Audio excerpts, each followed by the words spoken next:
So thank you so much, Parul, for joining this podcast.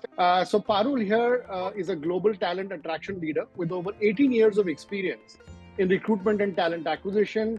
Currently at Viasat, she is a selfie lover, social media enthusiast, traveler, writer, and a poet. Now known for strategic initiatives in talent sourcing and automation, she has worked with top companies like Capgemini and Infosys. Passionate about employee experience, diversity, and inclusion, she has also been a lecturer.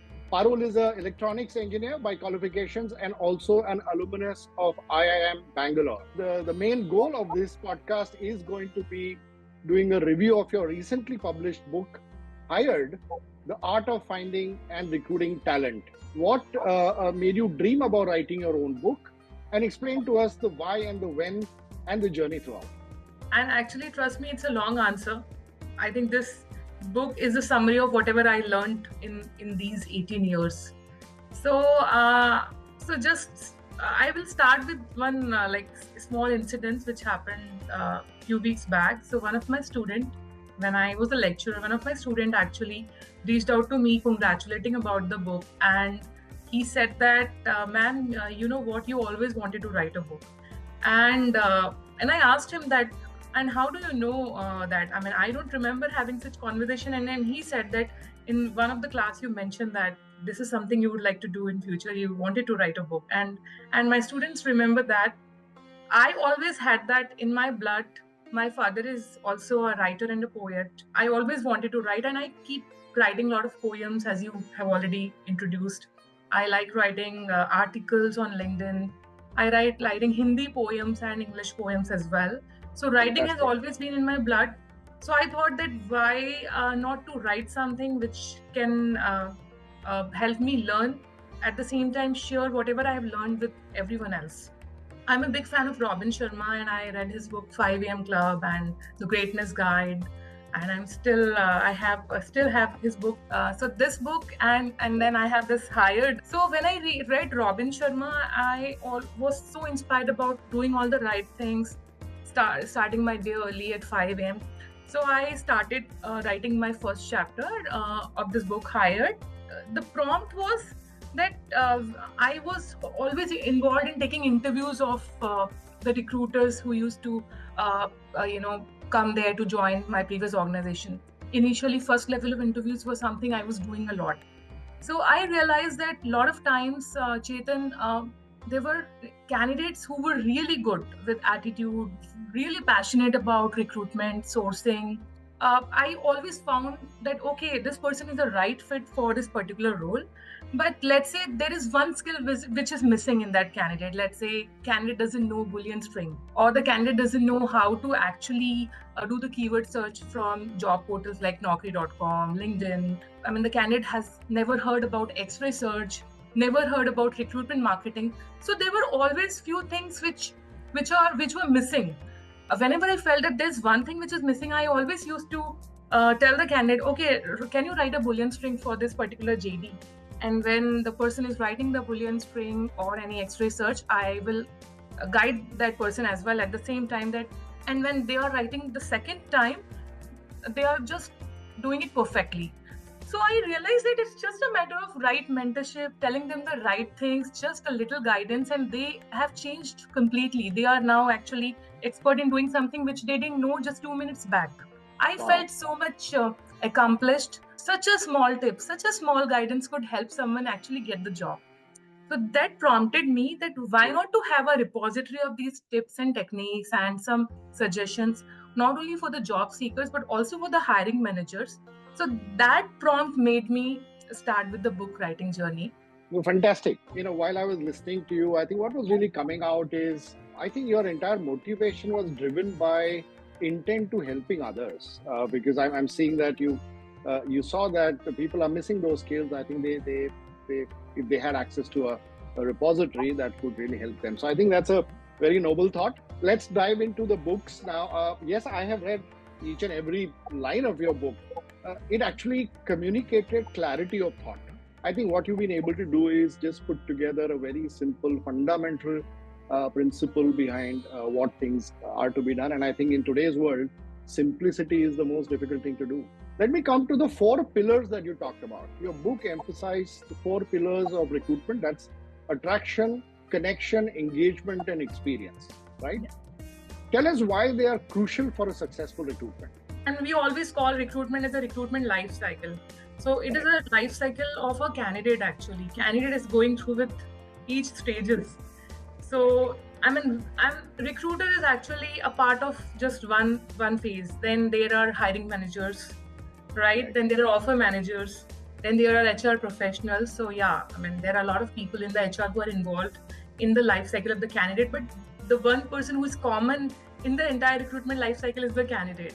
So I always believe that without attraction, you cannot just go back to the next pillar. Connection and engagement can only happen once you actually attract the right set of candidates. Failing which, you are connecting with wrong people. Every company has a persona, defined candidate persona. If you're not attracting those candidates, it's a waste of money and time for a person who is actually putting all the effort for the recruitment, marketing. And second is connection and engagement. I will connect with them either through phone calls or I will send them emails, in mails. I will connect with them when they are coming to the organization through a walk-in drive. I need to make an impact which should be long-lasting for them. I may be the role model for them for that day. It's important for a recruiter or a person who is taking interview to make the candidate feel that the candidate is the role model. You should keep engaging with that candidate throughout the life cycle. So once the candidate is at your doorstep, you have established connection. Now you are engaging with that person, talking to them. Then what is the next plan of action? When are you planning to roll out the offer? When are you planning to discuss the salary? When are you planning to have the negotiation call? So they should know everything. They should not keep waiting that, okay, I have given the interview and now I don't know when. It's forever. The 4th pillar is candidate experience. So the 4th pillar actually is the driving factor, and it actually is a loop which goes at every place. During attraction, you need to give them a good candidate experience. Then during connection, during engagement, and during all the offer, onboarding, interview process, everywhere you have to consider candidate experience in mind. So if anywhere you are missing that, I think that you're not doing justice to your organization, to the role you are trying to fill, and to the candidate's time also. Super. I'll come to job descriptions. You've talked a lot about that. You have a chapter on that. But interestingly, I liked about your ability to give analogies. And I think for every chapter, you've given an analogy. So here's a good one. We said you compared job descriptions to matrimonial posts, emphasizing clarity and truthfulness, because that's what we do hopefully we're doing in matrimonial posts. I'd like to know from you, what are some of the common mistakes you see in job descriptions that result into matches made in hell?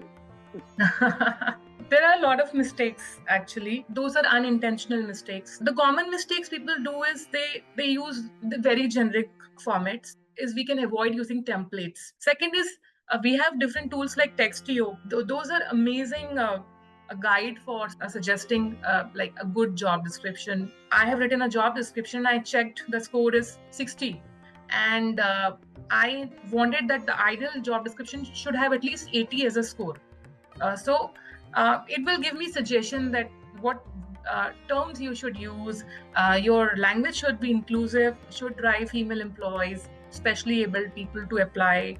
So it should not use the words like masters or anything which actually prompt only the male employees to apply. Yeah. We should use tools which can give us right ratings and which tell us that our job description is on the right track.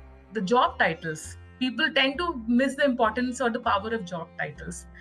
They mention, for example, if I am looking for hiring a Java developer and I'm just in mentioning in the job title as software developer, I'm not doing justice to my filling of the role, because Java developers will search for Java developer only. They will not look for software developer. Job titles also drive search engine optimization. Good. In fact, it was very unique to see that SEO, search engine optimization, should not be only limited to digital marketers, but I think it needs to be for recruiters as well. Google Trends, as you rightly mentioned, Chetan, that's a very powerful tool. As a hiring manager, you are confused that which job title you should be using, or not even confused. Let's say, I mean, you make it a thumb rule that whenever you are planning for a job title, go to Google Trends. It's something which is available to all. Fantastic. That brings me to another question on recruitment marketing. I think you've written quite a bit on that. And I remember you wrote something where you said that as a child, you were more excited to pick up things from the market if you had seen them on TV. Exactly. Right? So, but a question I have for you, and counter question I'm going to ask you is, what happens to situations where the employer brand is not that strong and you don't have those heavy budgets to do that kind of marketing? What can recruiters do to attract right candidates? They should have a strong personal brand, because people join people. People want to work for people.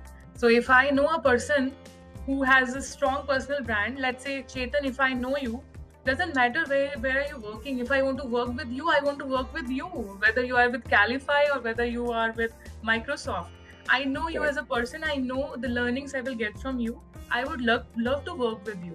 So I strongly believe that if you don't have the budget in hand, if you don't have employer branding in your hand, if you can't control that, you have your personal brand in your hand, and you set up a strong personal brand, make yourself visible in front of all the candidates, talk about the roles you are hiring, talk about your company. You don't have to ask your company to talk about you, but you can always talk about your company. This is a part of employee advocacy. Nobody will stop you or me to talk about our company. Absolutely. Right? It's something which we are doing, which is a right thing to do.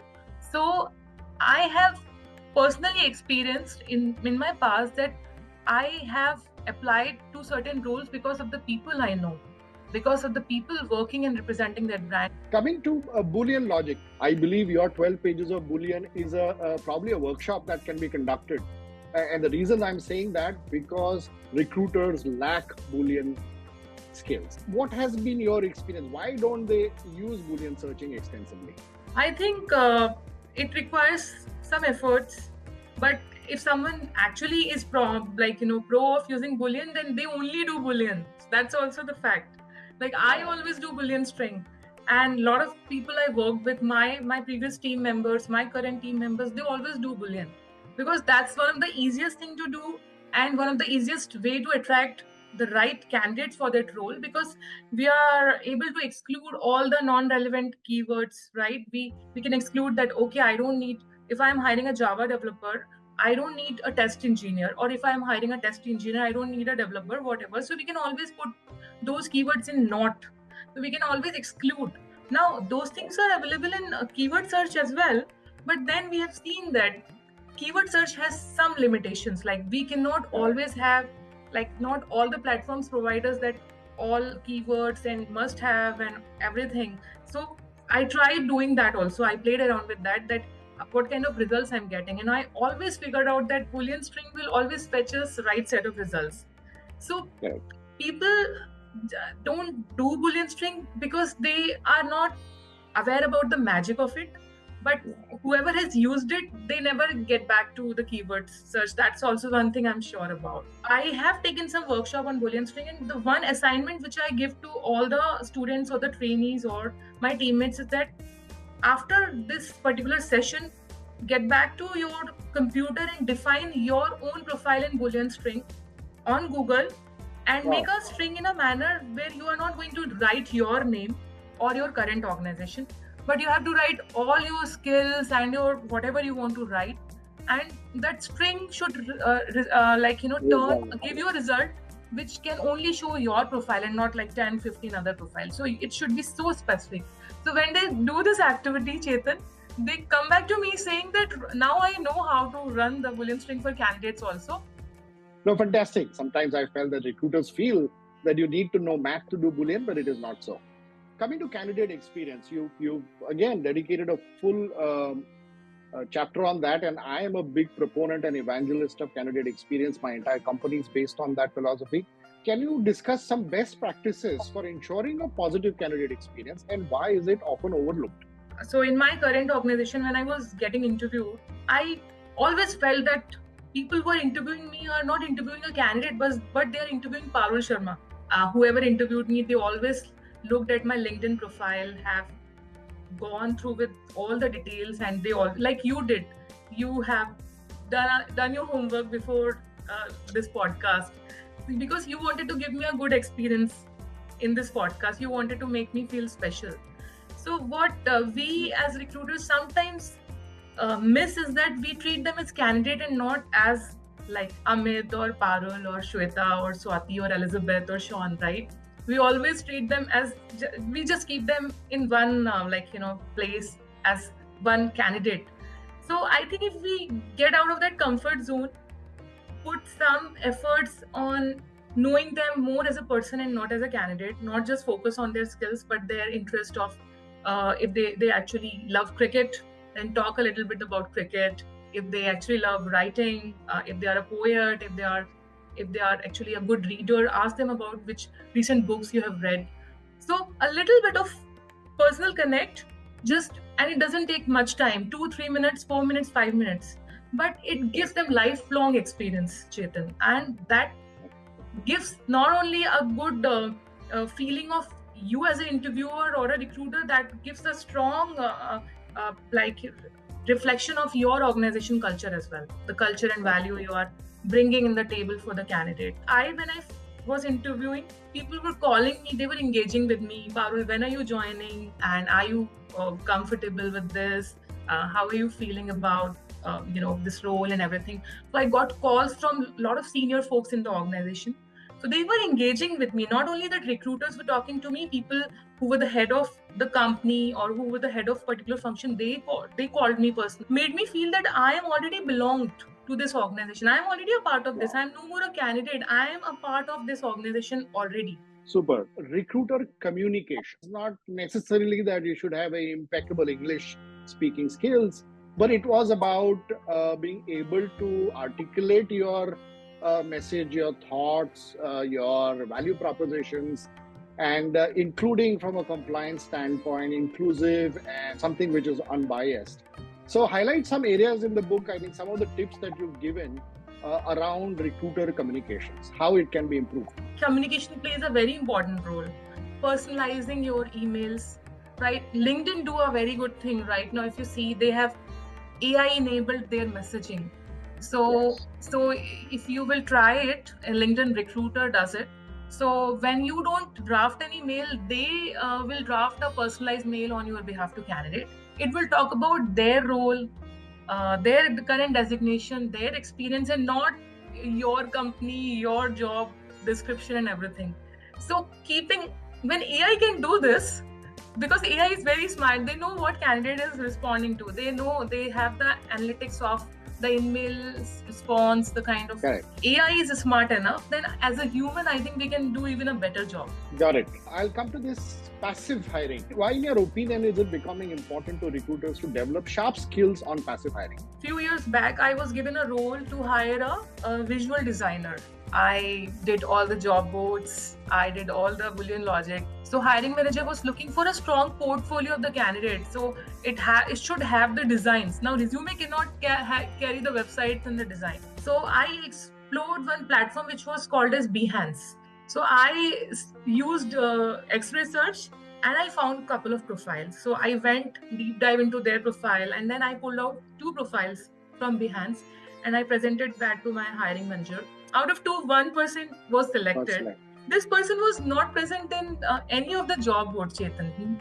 They don't get time to actually upload their profile, and a lot of people don't believe in uploading. They believe that if you are an efficient recruiter, you will find them, right? Even for data scientists, we have Kaggle.